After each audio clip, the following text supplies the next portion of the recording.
Welcome back to the AI animation. If you're new here, don't forget to subscribe so you never miss a hilarious story like this one. So this story starts with Kevin, a guy who hadn't been on a date in months. He finally landed one with a woman named Sarah, who seemed classy, smart, and way out of his league.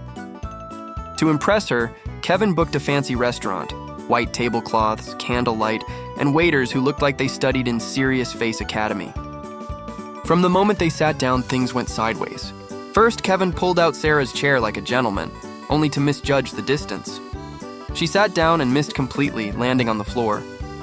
The entire restaurant gasped. Sarah laughed it off, but Kevin's ears turned as red as the wine he hadn't ordered yet. Then came the menu problem. Kevin wanted to look sophisticated, so instead of admitting he didn't understand half the dishes, he just ordered something at random. He pointed dramatically at the menu and said, "We'll take 2 of those." The waiter raised an eyebrow. Turns out he had just ordered 2 plates of escargot. That's right, snails. Kevin had never even seen one outside a garden. When the plates arrived, Sarah was thrilled. She loved escargot.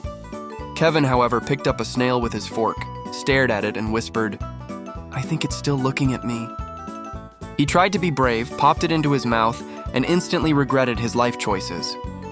His face twisted like a pretzel, and in a desperate attempt not to spit it out, he chugged his entire glass of water. Except it wasn't water. It was Sarah's white wine. Sarah laughed so hard she nearly knocked over the candle. And speaking of candles, Kevin's sleeve brushed one and suddenly his cuff was smoking. He flailed wildly, trying to put it out with his napkin, which only made it worse. A nearby waiter calmly doused the mini fire with a water jug and walked away like this was a normal Tuesday.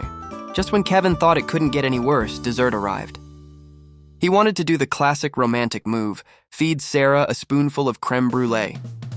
He leaned forward, made eye contact, and confidently scooped up the dessert, but his hand slipped. Instead of feeding her, he catapulted the custard directly onto her dress. The restaurant went silent. Sarah looked down, then looked at Kevin. His heart sank. This was the end. But then she burst out laughing. "Honestly," she said, "this is the most entertaining date I've ever been on." By the time they left, the staff probably wanted to ban Kevin for life, but Sarah was still smiling. She even said, "Next time, maybe let's just grab pizza." Kevin agreed. Pizza sounded way less dangerous. Thanks for watching the AI animation. If this disastrous date made you laugh, smash that like button, comment your funniest date story, and don't forget to subscribe for more funny stories every week.